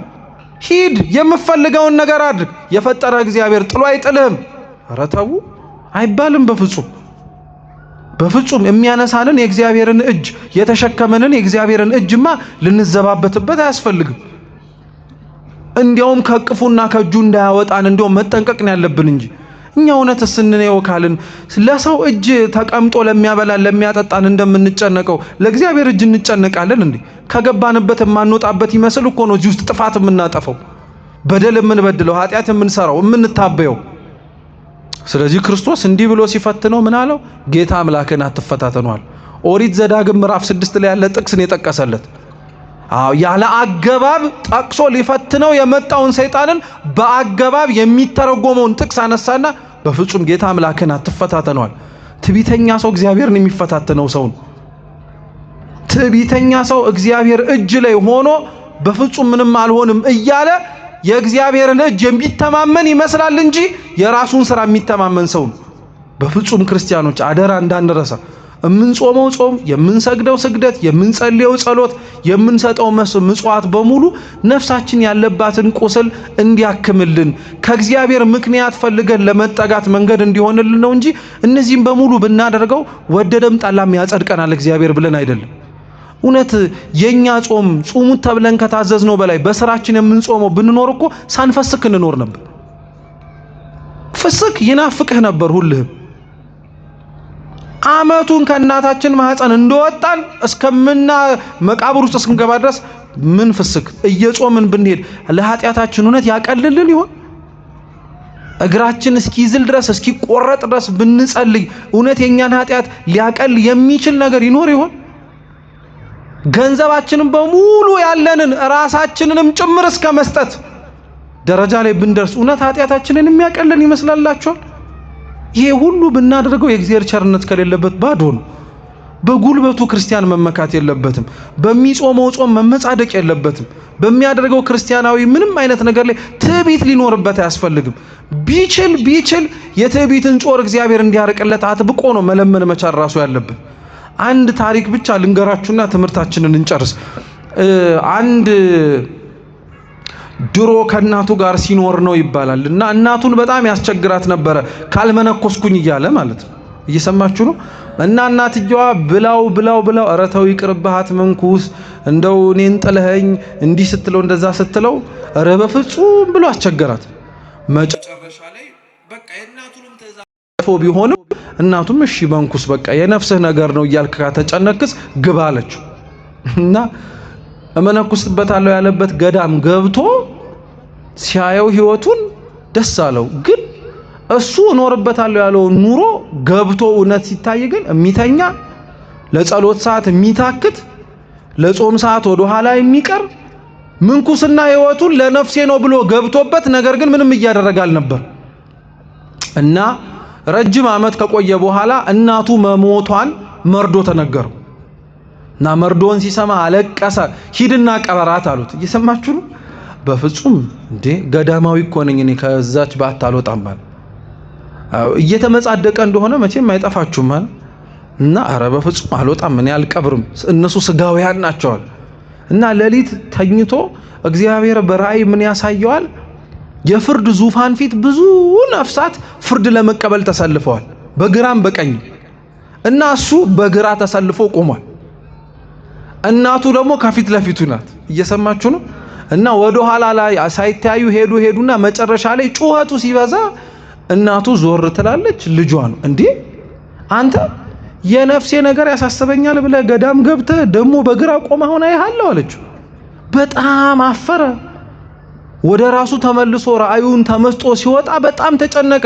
ያሳለፋቸው ከንቱ ጊዜያት በሙሉ ሲታበይባቸው የነበሩት ምንም ነገር አልሆንም ገዳም ውስጥ ገብቼ ብሎ ሲመጻደቅ የነበረውን ጊዜ በጣም አዘነበት። አብዝቶ መጾም፣ መጸለይ፣ መስገድ፣ መመጽወት ብዙ ነገር ማድረግ ጀመር። እና ትላንት በስንፍናው ያውቁት የነበሩት አባቶች በሙሉ ሲያዩት አረተው ቀነስ አድርገው፣ አረተው ባክህ አረጋጋው፣ አረተው ባክህ በመጠኑ ይሁን ትጎዳብናለህ ሲሉት ምን እንዳላቸው ታውቃላችሁ? እናንተ አልገባችሁም። የፍርዱ ዙፋን ፊት ሳልቀርብ የእናቴን ፊት አይቼ እንዲህ ከተሸማቀቅኩኝ ከጌታዬ ፊትማ እንዴት ልቆም እችላለሁ ብሎ መለሰ ይባል። እና እውነት ክርስቲያኖች እዚህ በምንኖራት በትንሽ ህይወታችን ላይ ሰውን ፈርተነው በምንኖረው ልክ እግዚአብሔር ፊት ስንቆም ደግሞ ምን ይለን ይሆን ብለን ሳንፈታተነው ለመኖር እግዚአብሔር ይርዳን። ያስተማረን የመከረን አምላካችን ስሙ የተመሰገነ ይሁን። ሳንፈታተነው በጽድቅ በመግባር በመንፈሳዊ ተጋድሎ ጸንተን ለመገኘት ያብቃን። በጎደለው በነጠበው ደግሞ ተቀምጠው ከጀርባ በሚማሩ በአባቶቻችን ካህናት ሊቃውንት እንዲሁም ደግሞ በመምህራንም የሚታረብ የሚስተካከል ይሁን። የሰማነውን በልቡናችን ሰሌዳ ጽፎ ለሕይወት ያርግልን። ወስብሐት ለእግዚአብሔር።